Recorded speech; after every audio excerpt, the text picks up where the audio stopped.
Hi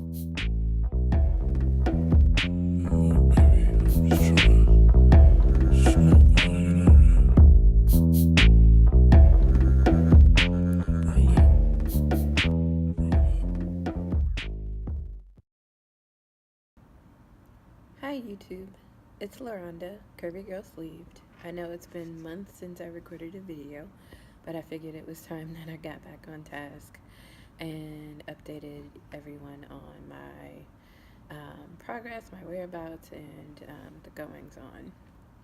So I think the last time I recorded was back in, I don't even know.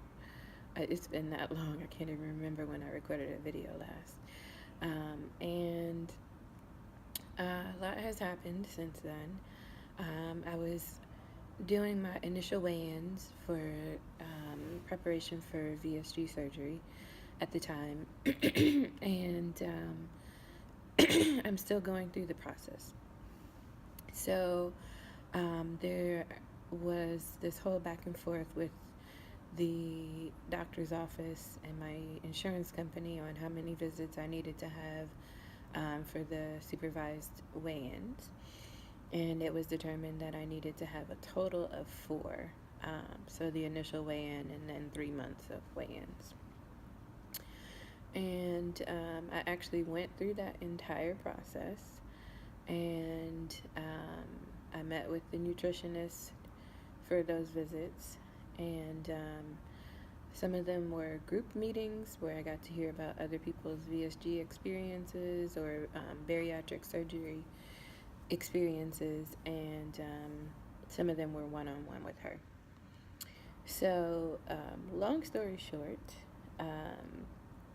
I did my final, or what I thought was to be my final weigh-in with her, and it turned out that she recorded my weight loss, or weight rather, incorrectly. Actually, she recorded it as a gain, and the insurance company denied my request and required me to do another 4 months of weigh-ins. So, needless to say, I was not very happy with that, but I kind of took it as a sign that it wasn't exactly the right time to do the surgery. So I have kind of regrouped, and I have a plan in place, because initially I thought that I would actually be having surgery around this time right now, like literally this week. So what it's looking like is that I'll finish my final weigh-in February at the beginning of the month. I have submitted everything else that's required of me. I had my psych evaluation. I did the nutrition visit, which I've talked about before, and the weigh-ins just have to happen. And then they also have my medical history. I don't have any comorbidities, so there's nothing to worry about there. But the doctor's office has everything they need in order to resubmit, and my hope is that everything will go well. And this time around, because I have an overall goal to lose at least 100 pounds by my birthday next year, which is in July, I had to figure out whether that was even possible, and what the likelihood of that would be. So I did a lot of research, and thanks to a lot of the people who've recorded videos in the past and shared their journey, I was able to figure out that by the time I'm able to have the surgery, which if everything goes as planned, I would figure it'll take about a month for approval and to get scheduled, putting me in about the second week of March, first or second week of March, to have to do my pre-op diet, and then have the surgery at the end of March. So from that point into my birthday is between 16 to 18 weeks.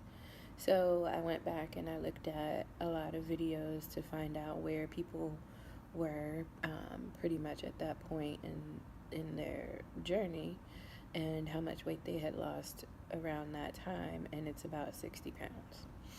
So I have uh, figured out that in order to meet my goal of losing 100 pounds, or at least 100 pounds by my birthday, that it's going to take some effort before I even get to approval. So, my goal, which I started back last month, is to lose 40 pounds by February, by my final weigh in. And in order to do that, I've calculated that it'll take about 2 pounds per week from the time that I started until the weigh in to be able to lose the 40 pounds. Now, it sounds like a lot, but then again, if you really factor it in, it doesn't. 2 pounds per week. It's slightly ambitious, but not overly ambitious. Given the fact that I've worked with a trainer before, and I do know what to do and how to eat appropriately, I just don't do it consistently. It is definitely possible. And I have formulated an overall plan of where I want to be throughout the process so that I can meet my goals. So, I actually did pretty good for the month of November, and I lost about 6 pounds. And the aim for December would be to lose about 10 pounds. And we'll see how that goes. I did pretty good considering Thanksgiving was last week. And I also, I think that with the Christmas holiday coming, I'm going to factor in for that and holiday parties and things like that. I'm also going to start working with a trainer again and get a gym membership. I haven't decided where I'm going to do the membership or at what point I'm going to get the membership because I do have some things at home, like I have a treadmill and I have weights and resistance bands and all of those types of things. So there's a lot that I can do on my own at home once I have a plan that's designed for me. My trainer was not thrilled to hear that I was going to be having bariatric surgery, but I went to her and I said, here's my plan. I don't plan to just get the surgery and do nothing. And I outlined what I wanted to do up to the point of my final weigh-in, and also then what I wanted her to focus on to help me with once I've had the surgery. So we still have to sit down and flesh everything out, but it's, I want to focus on strength training, and I want her to design a program for me that will help to target areas that are typically known for loose skin and strength training, and eventually, once I reach my goals, maintenance. So it's a long-term plan, and it is going to take some time. One, just because I have to go through the motions of even getting to the approval for surgery. But I think I'm definitely on the right path. Even though I wasn't on the wrong path before, I didn't set out to lose a specific amount of weight prior to my first submission for approval. But now, because of the timing, and because I'm not able to have the surgery as soon as I thought I would, it's definitely going to require me to put in additional effort to lose the 40 pounds so that once I have the surgery and I work towards the goal of losing 60 pounds, that'll give me my 100 pounds. at least. I'm hoping that maybe it'll even be more, but it's definitely something that's important to me. So that's probably the biggest thing, which is pretty huge, that's going on. But I also have been on Instagram watching and looking at people's posts and looking at videos, and it's amazing to see everybody's transformation. It makes me excited to see what the process is going to be like for me, and I'm really looking forward to moving forward with the journey, because everybody looks great. I can see all the hard work and the effort that's gone into this, and I know that it has kind of re-energized me and given me more motivation to go through this process. I did reach a point over the summer where I started to wonder, like, was this the right thing to do? Was it a good choice for me? And overall, because I think that we all at some point in time have this struggle where we've, especially those of us who have accepted our size as we are, and don't have an issue what we look like physically, but are doing this for the health reasons. You know, I went through a little bit of, well, if I do this, am I kind of relinquishing the pride I had in myself, or the feeling that I had of being more confident as a plus size woman. Not that I'm any more confident than I might be not being a plus size woman, and I'll still be plus size anyway, even after losing 100 pounds. But you know, it takes a lot of time to grow and be comfortable in your skin when you're dealing with society's views on what women should look like, and family influences, dating and outside influences, all of those types of things. I definitely learned to love myself as I am, and I wondered if by going through this process I was saying goodbye to the person that I've come to love.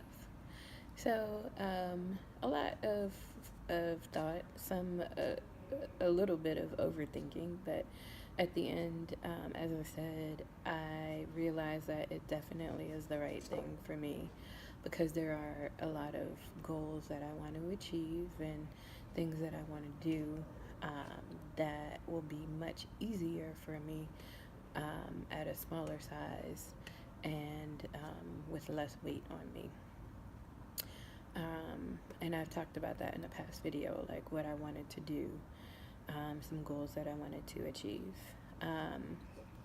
So speaking of goals, in 2017, I will turn 40 years old, believe it or not. And so I have this list of 39 things that I want to accomplish by the end of 39. And some of them are related to things that I mentioned in previous videos, and they're overall just things that I think will make me a happier person, and things that, you know, milestones, things that, because I am getting older, I want to be able to look back on my life and say that I've lived the life that I want to, and that I am the person that I want to be. So really excited about everything that is coming down the pipe. I just have to remember to remain patient, because I want to move forward and get really into the process. I have all these ideas of things that I want to do, recipes I want to try, things that I can't really do until after I have the surgery. So I am looking forward to moving forward. And I think that I'm going to try to keep up a regular schedule of recording, especially now that I have these kind of weekly and monthly milestones that I want to hit um, to reach my goal of losing 40 pounds by February. Um, and coming up, actually, my next weigh in is on Monday. So hoping that the doctor's scale is as kind to me as my scale at home has been. I weighed in last at 325 pounds, and again, I'm 5'5", and I'm hoping that that was what I weighed in at home. Actually, according to the doctor's scale back at the beginning of November, she put me around 330 pounds. So I don't know if it was accurate because I think I was really bloated at the time. But at any rate, this morning when I weighed myself at home, I was 325. So I will let you all know what I weigh in at on Monday, hoping that it is 325 or less. That would be nice. And I'll continue to update you all on the process. I am adjusting my eating quite a bit. I'm trying not to eat after probably 7 o'clock, unless it's like a light snack. I did really well with it for from August to about the middle of November, partly because I was also working a second job, working overnight. So it required me to go to sleep really early, right after getting off of my main job. But I've since stopped working there. And so I want to stick to the habit of not eating after 7, or, only having small snacks after 7, because I think that's done me really well. And so, yeah, I'll keep you all updated on my progress and how things go. And I look forward to seeing future videos from you all. And I'd love to hear your feedback and hear how everyone is. Until later, you can follow me on Instagram. It's at Curvy Girl Sleeved. And I'll see you guys later. Bye.